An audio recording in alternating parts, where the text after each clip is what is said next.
Chapter 5. Crime Stirs Atlanta. Following the news that Mary Fagan had been murdered in the basement of the National Pencil Factory, the city of Atlanta was stirred as it had never before been stirred. The famous Grace case had created excitement. The trial of Mrs. Callie Scott Applebaum had been of profound interest, but the mystery surrounding the murder of Mary Fagan and the atrocity of the crime combined to make it a sensation which lasted not only the requisite 9 days, but remained a mystery for months, a mystery in which the final chapter may never be written, a mystery which will always make the case the most famous in the criminal annals of the state of Georgia. The name of Mary Fagan was on the lips of all on the Monday morning following the day of the murder. The papers got out extra after extra. They were snapped up by the thousands. It seemed as if the public could not read enough of the horrible crime. The result was the Atlanta Police Department was swamped with rumors, most of them extremely sensational, which their originators claimed would lead to the discovery of the murderer. While the first wave of public opinion was unanimous in declaring Newt Lee the guilty man, reports of other suspects resulted in the arrest of another man before that first Sunday was ended. He was Arthur Mullenax, a former streetcar conductor and an alleged friend of the dead girls. Mullenax was arrested on the statement of E.L. Centel, an employee of the C.J. Camper Grocery Company, who said that he saw the man with Mary Fagan at 12:30 a.m. on the morning of the murder, walking along Forsyth Street near the pencil factory. Centel, in his statement to the police, said that he had known Mary Fagan for years, and that he was positive she was the girl he saw on the street, and more startled than ever when, on her approach, he recognized her as the little Fagan girl. He said that, as the couple passed them, he said, "Hello, Mary," and that she replied, "Hello, Ed." Mullenax was easily apprehended by the police, and late Sunday evening was taken to the police station. Here Centel positively identified him as the man he said he saw with Mary Fagan. A crowd was at the police station when Mullenax was taken into custody, and several threats were made on his life, a typical instance of the point to which public sentiment had become inflamed. The suspect vehemently denied his innocence to the police, declaring that he knew Mary Fagan only by sight and that he had met her but once at a Christmas entertainment. The officers decided to keep him on suspicion, and he was lodged in a separate cell. On Monday, another suspect, J.M. Gant, was arrested at Marietta. Several suspicious circumstances pointed to Gant as knowing something of the crime.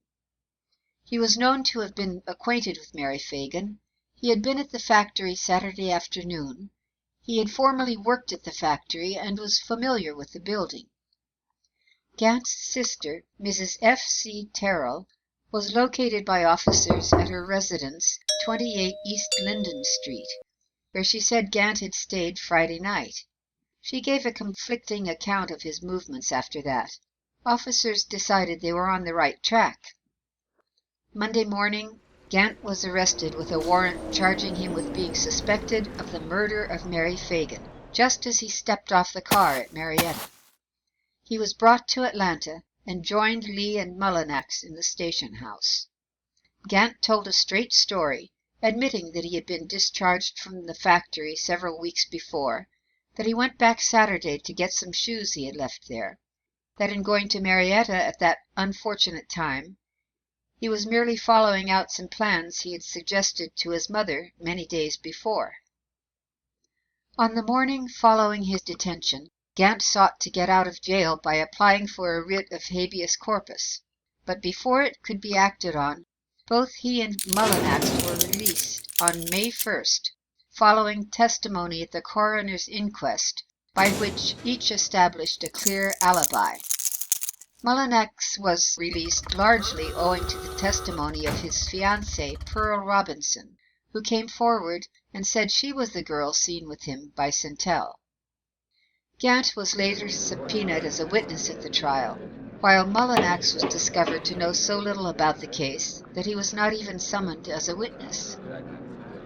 The rumors in regard to Gant and Mullenax were just two of many that the police had to run down, explode, or confirm during the days following the murder.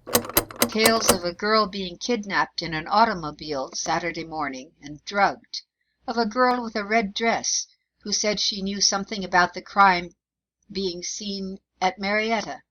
Rumors and rumors of rumors had the police and detectives well nigh frantic. Hello? Not the least of them resulted in the arrest of a man in far-off Houston, Texas, Paul Bowen, a former Atlanta boy who knew Mary Fagan.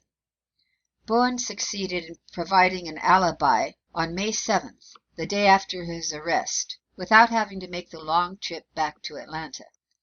It is interesting to note that owing to the warm condition of Houston politics at the time, Bowen's arrest was seized upon as an excuse for discharging half the detective force of that city.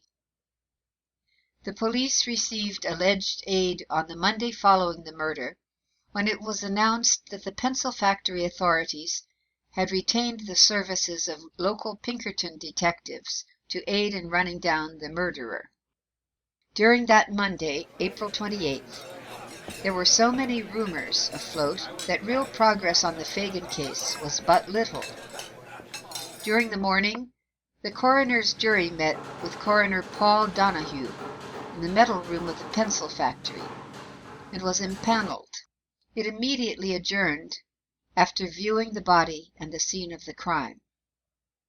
An interesting discovery of the day was that of blood spots on the floor of the metal room, which led detectives to think that the Fagan girl was killed there and not in the basement, as was at first supposed, and that her body was then dragged to the basement. This was but one of the many theories advanced as to how and when the little girl met her death. So ended Monday, April 28th, with 3 suspects, Lee, Gant, and Mullenax, in jail, and the men who were later to be the chief actors in the drama still at large. The arrest of one of them was to follow before 24 hours had passed.